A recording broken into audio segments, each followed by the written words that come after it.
नमस्ते दोस्तों, मनमोहक हिंदी कहानियाँ चैनल में आप सभी का स्वागत है। आज की हमारी कहानी है कलंक। घर में शादी का माहौल चल रहा था। पूरा घर सजा हुआ था। मेहमानों और ढोल नगाड़े की आवाज़ से घर गूंज रहा था। चूल्हे की आग पे पक रहे खाने की खुशबू पूरे गांव में फैल गई।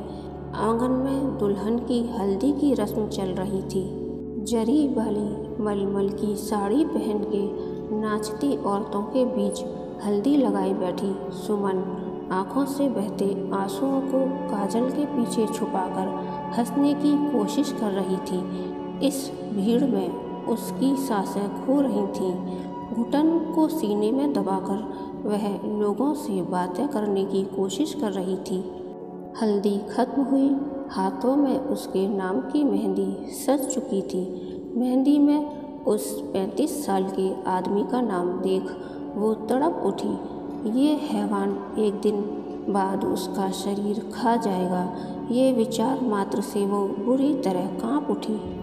शरीर को रगड़ रगड़ के वो हल्दी धो डाली जो अब तक उसके शरीर पर कीचड़ की तरह चिपकी हुई थी। रो रो के बेहाल सुमन के आंसुओं को जानने वाला यह कोई नहीं था। क्या मैं इसलिए बनी हूँ? किसी और की गलती की सज़ा मैं क्यों भुगतूँ? सुबह होते ही मेहमानों की चहल पहल में ये बात फैल गई कि सुमन गायब है। बातें बनना शुरू हो गईं। अरे, माँ की तरह बेटी भी भाग गई क्या? एक हफ्ते पहले विवेक ने कहा, सुमन, मुझे तुमसे कुछ ज़रूरी बात करनी है। सुमन बोली, हाँ तो कहो ना। विवेक ने कहा, मैं अब विदेश जा रहा हूँ आगे की पढ़ाई करने और शायद मैं फिर वहीं सेटल हो जाऊँगा। हमारा साथ यहीं तक था। मैं तुम्हें धोखा देना नहीं चाहता, इसलिए सामने से बता रहा हूँ कि हमारी शादी नहीं हो सकती। हमारे प्यार को न तुम्हारे घर वाले अपनाएंगे और न मेरे। सुमन ने कहा, मगर क्यों?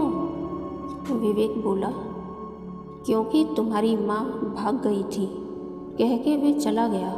लेकिन सुमन के कानों में अब तक वो बात गूंजती रही। सहसा सुमन की नज़र अविनाश पर गई, जो सुमन का सौतेला भाई था, जो अब 18 साल का हो गया था। वो इन दोनों की बातें सुन रहा था। सुमन बोली, लो और एक मुसीबत। अविनाश ने घर पे सबको बता दिया। दादी ने गुस्से में बहुत कुछ सुनाया। पापा ने एक दो थप्पड़ मारे और थोड़ा कम था इसलिए सौतेली माँ ने उसे उसकी माँ जैसी चरित्रहीन भी कहा। अब उन लोगों की बातों का उस पर ज़्यादा असर नहीं होता था, क्योंकि 20 साल से वो ये सब सुनती आ रही है। पर इस बार जो अंजाम आया वो बहुत भयानक था। उसके पापा अमरनाथ ने उसके डिपार्टमेंट में से एक पुलिस ऑफिसर के साथ मुस्कान की शादी तय कर दी, जो एक 35 साल का आदमी था और मुस्कान 21 साल की। अमरनाथ और दादी ने ये फैसला लिया कि इसे जल्द से जल्द ठिकाने लगा दें, इससे पहले कि ये कहीं मुंह काला करे। और दूसरे दिन से ही शादी की तारीख निकली और मेहमान आना शुरू हो गए। पूरे गांव को उसकी बर्बादी में न्योता दिया गया था। सुमन से एक बार भी राय नहीं मांगी गई। हल्दी की रात वह डर से कांप उठी थी। 20 साल से उसके मन में कई सवाल थे, जिसके जवाब टूटी फूटी कहानियों से उसने यूं ही हवा में जोड़े थे। मगर सच्चाई क्या थी, उसे तो ठीक से अपनी माँ का चेहरा तक याद नहीं। 2 साल की थी वह जब सहसा उसकी माँ उसे छोड़ के चली गई और उसके ताने वो आज तक दुनिया से सुनती आ रही थी। सुमन अपने कमरे में कांपती रूह के साथ सारी अलमारी बिखेर बैठी थी। उसमें उसकी माँ की एक छोटी सी बहुत पुरानी तस्वीर हाथ आई। वह तस्वीर से ही सवाल पूछने लगी।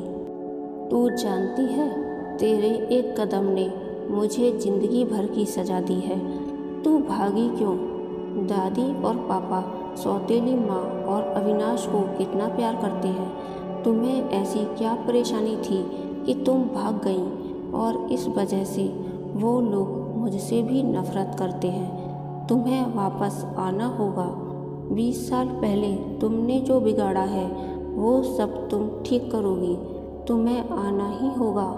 मैं लाऊंगी तुम्हें। मैं ऐसी ज़िंदगी अब नहीं जी सकती। सुमन ने मन मक्कम बनाया और वह चोरी छुपे अपनी दादी के कमरे से कुछ पैसे लेकर रात के अंधेरे में चल पड़ी अपनी भागी हुई माँ की खोज करने। सुबह होते ही ये बात हवा की तरह फैल गई कि सुमन भाग गई। दादी सर पे हाथ रखे बैठे थी कि ये सब क्या हो गया, और अमरनाथ अपनी पुलिस की गाड़ी लेकर उसे ढूंढने निकल पड़ा। दादी की आंखें बंद हुईं। सालों बाद कुछ पहले जैसा ही दोहराता नजर आ रहा था। वो डर से सिमट गई। सुमन कुछ भी नहीं जानती थी अपनी माँ के बारे में या उसके परिवार के बारे में। घर में कोई उसके बारे में बात ही कहाँ करता था।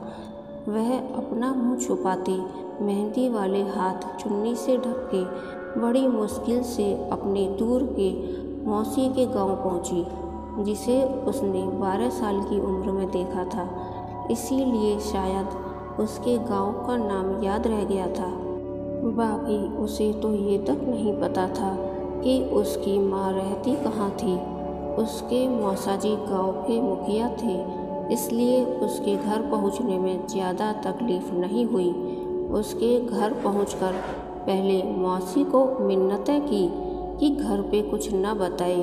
फिर सारी बातें बताकर उसने मौसी से ये जान लिया कि उसके नाना नानी किस गांव में रहते थे, जो कि अब वो दोनों शायद अब जिंदा नहीं थे, लेकिन इंसान की पहचान हमेशा जिंदा रहती है।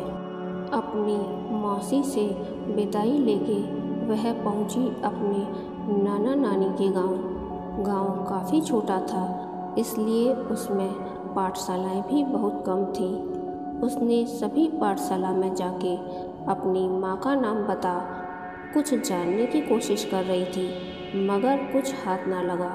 कोई भी पाठशाला में उस नाम की कोई लड़की पढ़ती ही नहीं थी, और वैसे भी इतने पुराने छात्रों के बारे में खोज करने की वहाँ किसे दिलचस्पी थी।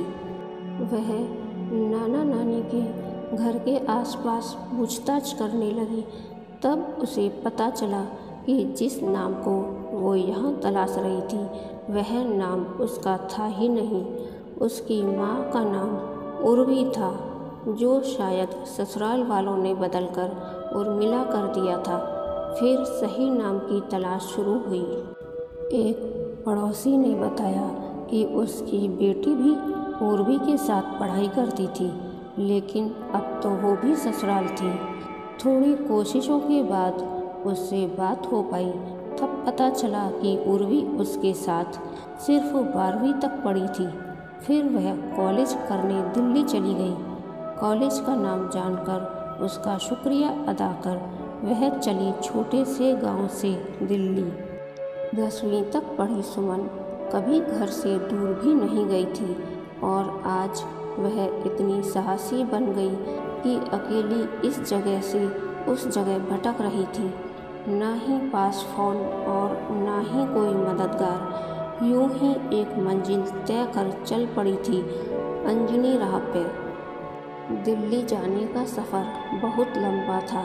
दिल्ली ट्रेन की टिकट लेके वह स्टेशन पे बैठी।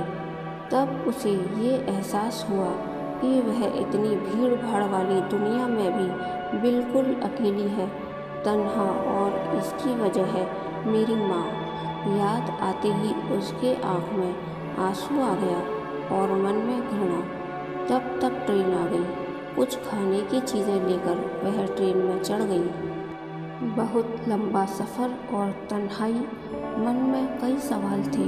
मेरी माँ ने इतनी पढ़ाई की थी, मुझे तो सिर्फ 10 तक पढ़ने को मिला, और वह इतने छोटे से गांव से दिल्ली तक पहुंची थी। इतनी पढ़ी लिखी होने के बावजूद उसने ऐसा कदम क्यों उठाया? दादी सच बोलती है कि वह अपने आशिक के साथ भाग गई, मगर इतनी पढ़ी लिखी लड़की ऐसा कदम क्यों उठाएगी? क्या उसे एक बार भी मेरे बारे में ख्याल नहीं आया होगा? क्या वो इतनी स्वार्थी होगी? सहसा मन ने इस बात को जेहन तक नहीं पहुंचने दिया। दिल के कोई कोने से एक आवाज़ आ रही थी जो शायद कहना चाहती थी कि बात कुछ और है, मगर आज तक उसने जो देखा सुना वह सब उसे वो दबी आवाज़ सुनने से रोक रहा था। मन में कई सवालों के साथ ये सफ़र भी खत्म हुआ। वह रिक्शा वाले को पैसे खिलाते खिलाते कॉलेज तक पहुंची। ये वो अंतिम घड़ी थी जहां से शायद उसकी माँ के बारे में कुछ पता चल सके। कॉलेज की इमारत देख वह थोड़ी देर थम गई। इतनी बड़ी और सुंदर जगह उसने आज तक देखी नहीं थी। माँ यहाँ पढ़ाई करती थी। इतनी बड़ी जगह में कौन मुझे इतने पुराने छात्र के बारे में बताएगा? उसने धीरे धीरे क्लर्क ऑफिस की तरफ कदम बढ़ाई। वहाँ पे बैठे बूढ़े इंसान जो चश्मा चढ़ाई कंप्यूटर में कुछ कर रहा था, उसने सुमन की आवाज़ को 2 बार अनसुना ही कर दिया। तीसरी बार जोर से सुमन बोली, सर 23 साल पहले यहाँ एक लड़की पढ़ती थी, उर्वी, उसके बारे में कुछ जानना है? उर्वी नाम सुनते ही ऑफिस में खड़ी एक औरत के हाथ से चश्मा गिर गया। उस क्लर्क ने तो 23 साल सुनते ही मना कर दिया, ये कह के कि हम किसी की पहचान ऐसे ही नहीं बताते और ऐसे ही पुराने बेमतलबी काम करते फिरेंगे तो आज का काम कौन करेगा? पर पीछे खड़ी औरत के हाव भाव तब से बदले थे जब से उसने उर्वी का नाम सुना था। निराश होकर सुमन वहीं सीढ़ियों पर बैठ गई। आँख से आंसू बहते ही वाला था कि उस औरत ने सुमन को अपने पास बुलाया, अपने केबिन में ले जाकर पानी पिलाया, फिर पूछा, तुम कौन हो? सुमन ने कहा, मैं उर्वी चौधरी की बेटी सुमन हूँ। ये 2 नाम सुनते ही उस औरत ने लंबी सांस ली और कहा, मेरा नाम निमिषा है, मैं तुम्हारी माँ की पक्की सहेली हूँ। हम दोनों यहाँ साथ में पढ़ते थे, बहुत अच्छी दोस्ती थी वो मेरी। अब सुमन खुद को रोक ना पाई, जैसे दिल खाली करने को कोई कंधा मिला हो, ऐसे वो रो पड़ी। इस दुनिया में कोई तो था जो उसकी माँ को जानता था। बिना राह की मंजिल पाने चली थी वो, जिसमें निमिषा पहला कदम थी। निमिषा ने सुमन को शांत किया, उसके बाद प्यार से पूछा, क्या हुआ? तुम इस तरह यहाँ और अपनी माँ को क्यों ढूंढ रही हो? सुमन ने 2 साल से लेके आज तक की सारी कहानी बता दी। सुमन का साहस देख निमिषा की आंखें भी गीली हो गईं। मैं अपनी माँ के बारे में कुछ नहीं जानती, क्या आप मुझे कुछ भी बता सकती हैं? वो किसके साथ भागी होगी? निमिषा ने कहा, तुम्हारी माँ भागने वालों में से नहीं थी। वो अकेली ऐसी लड़की थी हमारे कॉलेज में जो पूरे गांव का सामना कर यहाँ कॉलेज पढ़ने आती थी। बहुत हिम्मत वाली थी वो, मगर उसके घर पे कुछ हुआ और उसकी शादी एक पुलिस वाले के साथ हो गई और उसने कॉलेज आधा छोड़ दिया। लेकिन वह अपनी 2 साल की बेटी को यूं छोड़कर भाग जाए, ऐसा तो हो ही नहीं सकता। उसके साथ उस रात तो कुछ हुआ था जो आज तुम्हारी बातों से मुझे लग रहा है। सुमन ने पूछा, किस रात? जब तुम छोटी थी और तुम्हारी माँ प्रेग्नेंट थी, तब एक रात 1:30 बजे मुझे उसका कॉल आया था। वो कुछ कहना चाहती थी मगर फ़ोन कट गया। पता नहीं, पर उसके बाद उससे कभी बात ही नहीं हो पाई। मुझे उसकी चिंता होने लगी तो मैं तुम्हारे घर भी आई थी, मगर वहाँ का माहौल तो बहुत भयानक था। तुम्हारे नाना नानी का चेहरा काला करके सब उसे गालियाँ दे रहे थे। किसी से पता चला कि उर्वी भाग गई है उस समय मुझे कुछ समझ नहीं आया और इस बात को इतने साल हो गए। ये सब सुन सुमन और उलझन में पड़ गई। वो वहाँ से निमिषा का शुक्रिया अदा करके वापस स्टेशन आती है। जिसने सवाल यहाँ आते वक्त थे उससे कई ज़्यादा यहाँ से जाते वक्त थे। अब कहाँ जाना है ये उसे खुद नहीं पता था। वह स्टेशन में ही बैठी रही। उसके मन के अंदर इतना शोर था कि उसे बाहर के कोलाहल से कोई फर्क नहीं पड़ रहा था। वह सोचती रही, निमिषा आंटी के हिसाब से माँ एक बहुत अच्छी लड़की थी और बहादुर भी। तो फिर ऐसी क्या वजह थी जिसने माँ को भागने के लिए मजबूर किया, वो भी प्रेगनेंसी के दौरान। कहीं कुछ तो अनहोनी हुई है, कुछ तो गलत हुआ है जो आज तक छुपा हुआ है सबसे। मगर माँ अगर सही में भागी थी तो फिर पापा तो पुलिस हैं, उन्होंने माँ को ढूंढा क्यों नहीं? माँ के जाते ही 1 महीने में उन्होंने दूसरी शादी क्यों की? इन सब में एक बात है जो बहुत अजीब है, माँ का प्रेगनेंसी दरमियान भाग जाना। शायद डॉक्टर अंकल को पता हो। अचानक से आए इस विचार ने उसके होठों पे हल्की मुस्कान ला दी, मानो घने अंधेरे में कोई मोमबत्ती लेके खड़ा हो। सुमन ने जल्दी से अपने गांव की टिकट करवाई और ट्रेन में बैठ के पहुंची अपने गांव। उस गांव में एक ही डॉक्टर था। ज़्यादातर औरतों की डिलीवरी वही करते थे। सुमन के सौतेली माँ की डिलीवरी भी वहीं की गई थी। वहाँ जाके उसने डॉक्टर को पहले धीरे से समझाया कि उसके पापा को ये बात पता न चले। डॉक्टर अजय सुमन को और उर्वी को अच्छे से पहचानता था। डॉक्टर अजय, सुमन बेटा, तुम्हें ऐसा भी क्या जानना है मुझसे? डॉक्टर अजय को सारी बात सुनाई, मगर इस बार उसके मन में अपनी माँ के प्रति घृणा नहीं थी, चिंता थी। अजय अंकल, आप मेरी माँ के बारे में कुछ भी बता सकते हो। मैं अब तो इतना ज़रूर जानती हूँ कि वह भागी नहीं थी। ज़रूर कोई वजह थी जिसने उसे ऐसा कदम उठाने पर मजबूर किया। नहीं बेटा, मैं इस बारे में कुछ भी नहीं जानता और उसको इतने साल बीत गए कि कुछ याद भी नहीं। ये सुनते ही सुमन की एक आखिरी आशा टूट गई। ये देख डॉक्टर अजय ने उसे कहा, तुम निराश मत हो, मैं पुरानी फाइल खोल के देखता हूँ, शायद उसमें तुम्हारे काम का कुछ मिल जाए। सुमन की आंखों में फिर से आस जगी। पल पल की दूरी पर उसकी बेताबी बढ़ रही थी कि आखिर उस रात ऐसा क्या हुआ।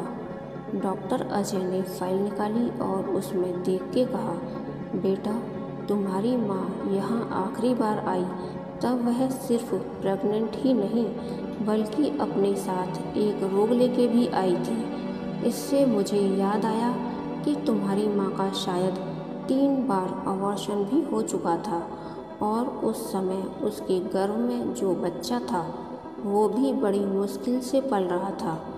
उस गर्भाशय के रोग की वजह से बच्चे के जन्म के बाद उसकी सर्जरी भी होने वाली थी। पर फिर तो ये सब सुनना सुमन के लिए आसान नहीं था। ये सब क्या हो रहा था उसकी माँ के साथ और उस बच्चे के साथ भी?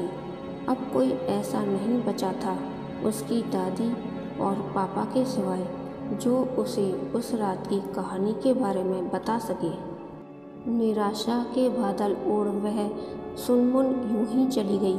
हॉस्पिटल के बाहर बैठ के वह रो रही थी। मुंह से हल्की सी चीख निकल गई। माँ, तुम कहाँ हो? तुम्हारे साथ क्या हुआ था? तुम जहाँ भी हो मेरे पास आ जाओ माँ, मेरे पास आ जाओ। उसके शब्द अब आंसू बन के बहने लगे। उसे अब कोई परवाह नहीं थी कि गांव में कोई उसे देख लेगा या उसके पापा उसे घसीटते ले जाएंगे। उसके जेहन में अब सिर्फ उसकी माँ दौड़ रही थी। सहसा कोई उसके सामने आके खड़ा हो गया। अविनाश, तुम? हाथ पे हाथ धरे कुछ भी नहीं होने वाला। अब वक्त आ गया है कि आमने सामने ही बात की जाए। सुमन बड़े जोश के साथ घर गई। जाके सीधे रुकी अपने पिता के कमरे में। अलमारी खोल उसमें से बंदूक निकाली और जाके ताक दी अविनाश के सिर पर। घर में सबकी जान हथेली में आ गई। अचानक इतने दिनों बाद घर आई सुमन का ये रवैया देख सब हैरान हो गए। दादी ने कहा, अरे क्या कर रही हो पागल लड़की, छोड़ अबू को, गोली चल जाएगी तो अनर्थ हो जाएगा। घर में से चीखने चिल्लाने का शोर आने लगे। सभी पड़ोसी तमाशा देखने पहुंच गए। सुमन ने कहा, अनर्थ तो हो चुका है दादी, मेरी माँ के साथ। अब मुझे किसी की परवाह नहीं। मुझे परवाह है तो सिर्फ मेरी माँ की और उसकी कोख में पल रहे उस बच्चे की। आपने बहुत बता दी अपनी कहानी, अब मुझे सच जानना है। बताओ क्या हुआ था मेरी माँ के साथ, क्यों वो आज हमारे साथ नहीं है। ऐसा क्या हुआ था कि वह अपनी गर्भवती हालत में भाग गई। बताओ बताओ। उसकी आवाज़ में ना तो पहले जैसा डर था और ना ही किसी की मर्यादा। सुमन को ऐसा देख सबके पसीने छूट गए। अमरनाथ और दादी डर के मारे कांप उठे। अमरनाथ ने कहा, बताता हूँ, तुम अबू को कुछ मत करना, छोड़ दो उसे, छोड़ दो, उसकी कोई गलती नहीं है। सुमन बोली, गलती तो मेरी भी नहीं थी। 19 साल से फिर भी मैं भुगत रही थी ना, तो अब ये भी भुगतेगा। आप सच बताओ, वरना आज अपने लाडले बेटे से हाथ तो बैठोगे। नहीं, डर के मारे अमरनाथ तोते की तरह बोलने लगा। तुम्हारी माँ जब कॉलेज के आखिरी साल में थी तब तुम्हारे नाना को किसी ने दारू के धंधे में फंसाया था। मैंने तुम्हारे नाना को छोड़ने पे एक शर्त रखी और उसी शर्त के अनुसार तुम्हारी माँ की शादी मुझसे हुई। शुरुआत में सब ठीक चल रहा था। वह अपना कॉलेज छोड़ घर संभालती थी और फिर तुम्हारा जन्म हुआ। घर में एक बेटे के बाद हमें एक बेटा चाहिए था। उसी वजह से तुम्हारी माँ का 3 बार एबॉर्शन करवाया, क्योंकि तीनों बार उसकी कोख में लड़की ही पल रही थी। हर बार तुम्हारी माँ नहीं मानती और हमें ज़बरदस्ती करनी पड़ती।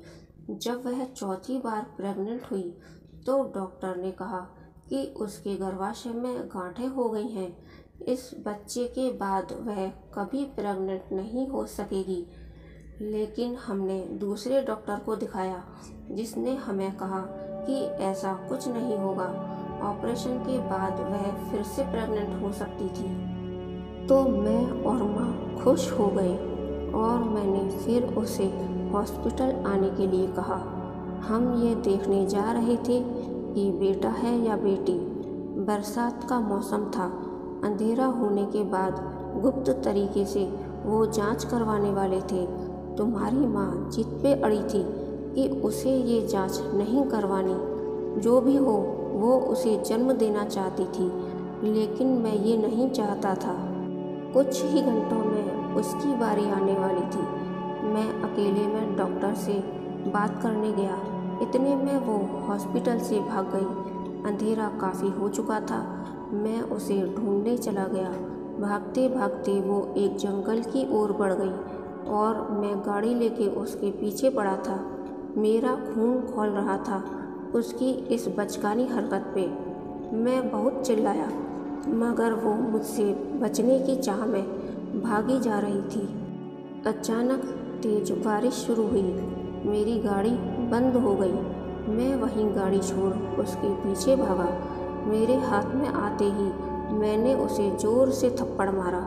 मुझे होश ही नहीं रहा था। सारा गुस्सा उस थप्पड़ में बह गया।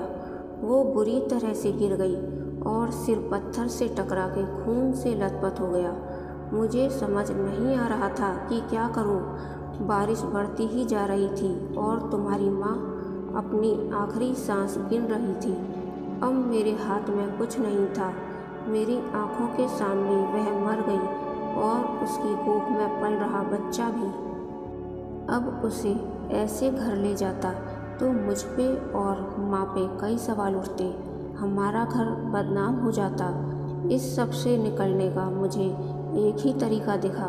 मैंने जंगल में माँ को खुदाई का सामान लेके बुलाया और उसे वहीं दफना दिया। तब से लेके आज तक हम ऐसे ही जी रहे थे कि वह भाग गई। लोगों को भी यही बताया ताकि उसकी लाश किसी के सामने ना आए। अफसोस की एक धारा आज अमरनाथ की आंखों से भी बह रही थी। वातावरण में सन्नाटा छा गया। ये शायद खतरनाक तूफान के पहले की शांति थी। सुमन के हाथ से बंदूक छूट गई। वो जमीन पर जिंदा लाश की तरह गिर गई और चीख चीख के रोने लगी।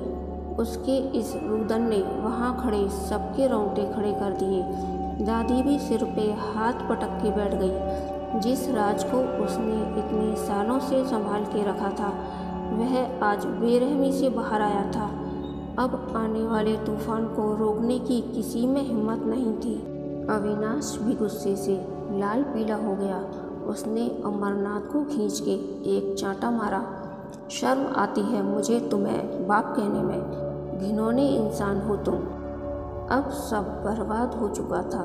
सुमन दौड़ के गई अमरनाथ के पास और उसकी कमीज खींच के गुस्से में बोलने लगी, इतनी भी क्या लालसा थी तुम्हें बेटे की कि उसके सामने तुम्हें कुछ ना नजर आया। तुम हत्यारे हो 5-5 जीव के, और ऊपर से मेरी माँ का नाम बिगाड़ के तुम जी कैसे सकते हो। ये क्यों नहीं समझ आता कि एक जीव पहले होता है, लड़का या लड़की बाद में। वह चीख चीख के बोलने लगी, कब तक ये सब चलता रहेगा। लड़का लड़की एक समान, ये बात चीख चीख कर बतानी क्यों पड़ती है। दोनों की तुलना करें ही क्यों। दोनों की अपनी अपनी अहमियत है। दोनों के बिना समाज अधूरा है। फिर सिर्फ लड़के की आशा क्यों। लड़कियों को क्यों ये साबित करने की ज़रूरत है कि वे लड़कों से कम नहीं। क्या वह एक लड़की बनकर नहीं रह सकती। किसी से उसके पद की तुलना क्यों करते हो। न जाने मेरी माँ की तरह और इतनी औरतें इस दुख से गुजर रही हैं। बंद करो ये घिनौनी हरकत। ईश्वर के दिए जीव को पालना सीखो, ना ही कि उसके मोल करके उसे मारना। हर शादी के पहले क्या दहेज के साथ ये शर्त भी रखनी पड़ेगी कि लड़की ऐसे घटिया इरादों के लिए अबॉर्शन नहीं करवाएगी। सभी चुप थे। सुमन की आवाज़ सबके कानों से होकर दिल को चीर रही थी। मुझे नहीं रहना ऐसे समाज में। वह मुड़ी और अविनाश के पास गई। अगर उस दिन हॉस्पिटल तुमने मेरी हिम्मत बढ़ा के ये काम नहीं करवाया होता तो शायद ये घिनौना राज ही रह जाता। शुक्रिया मेरी माँ के नाम से ये कलंक हटाने के लिए।